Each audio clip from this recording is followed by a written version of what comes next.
Donc bienvenue à ce déjeuner débat donc sur la thématique financement et loi de finances. Donc nous souhaitons la bienvenue donc à Madame Bouffaina Ben-Yarlen, directrice générale de la CDC, Cicely Ferieni, PDG de la BFPME, à qui on souhaite la bienvenue et félicitations pour et bon courage pour cette nouvelle fonction.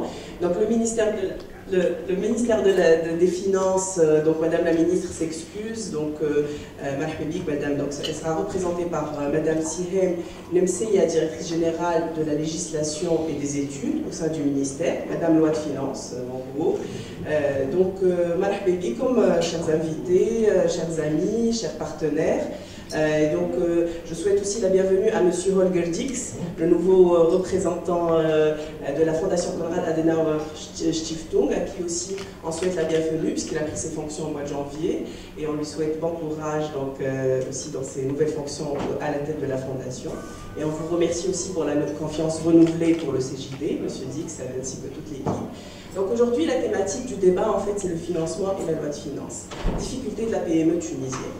La PME tunisienne, en fait, étant au CJD, Centre des jeunes dirigeants, représentatif de la PME, à hauteur de 60%, donc nos membres, pratiquement, donc on représente à peu près 60% de nos membres. C'est un peu représentatif aussi du tissu économique, puisqu'aujourd'hui, le tissu économique tunisien représente à peu près 60% donc, de la PME, avec 3/4 de l'emploi. Vous le savez, donc la PME aujourd'hui, qu'elle soit la définition faite par l'INS ou par la Banque mondiale, en tout cas nous on prend la définition de l'INS, c'est-à-dire un effectif entre 6 et 199 personnes. Donc cette PME justement vit toujours, hein, c'est toujours d'actualité de toute façon, vit des problématiques. Les problématiques qui reviennent tout le temps, c'est la problématique de financement, quel que soit le cycle de vie de cette PME justement, qu'elle soit en création, qu'elle soit en exploitation, qu'elle soit en développement, qu'elle soit même en restructuration, donc quel que soit le cycle de vie.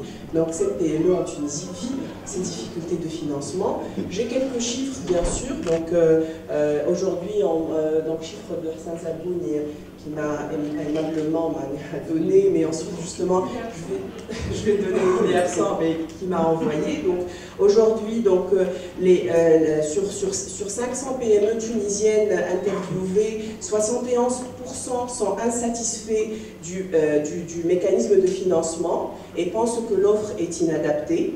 68% pensent que le premier frein est le problème de garantie. Le deuxième frein est le coût du crédit. Le troisième frein est la rigidité et le manque de souplesse des instruments de financement.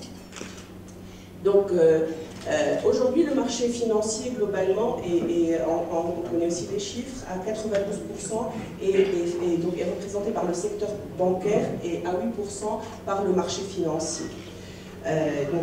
Aujourd'hui, avec ça, s'ajoutent les problématiques de loi de finances. Madame Nemseya, donc, loi de finances 2017 aujourd'hui est assez dure pour nous, les PME. On en parlera justement. C'est peut-être pas le sujet principal, mais c'est tout ce qui est sujet lié au financement.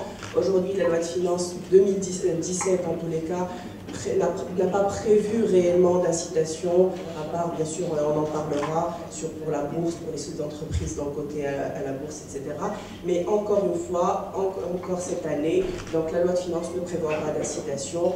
En 2015, il y a eu un fonds alloué de 200 millions de dinars. On ne sait toujours pas ce qu'il en est de ce fonds, quelle incitation a été faite, c'est quoi les résultats de ce fonds alloué dans la loi de finances 2015. Donc tout ça fait qu'aujourd'hui, effectivement, les difficultés sont là de la PME et on en débattra et on en discutera donc, lors de ce débat. Le débat est ouvert, donc je vais donner bien sûr d'abord la parole donc, à nos invités, Madame Ben-Yarlen et Cicely, pour une analyse un peu. Mais avant tout, je souhaite donner la parole à Semir Bachouet, directeur général de l'API, puisqu'il vient de faire une étude justement. Il a 5 constats, Semir.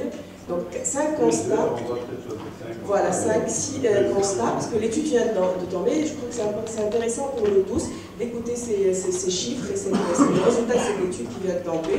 Donc je lui donne la parole un peu pour alimenter le débat, et ensuite je reviens. Donc le débat est ouvert, donc c'est interactif, n'hésitez pas à prendre la parole donc, à tout moment, et bon déjeuner et bon débat.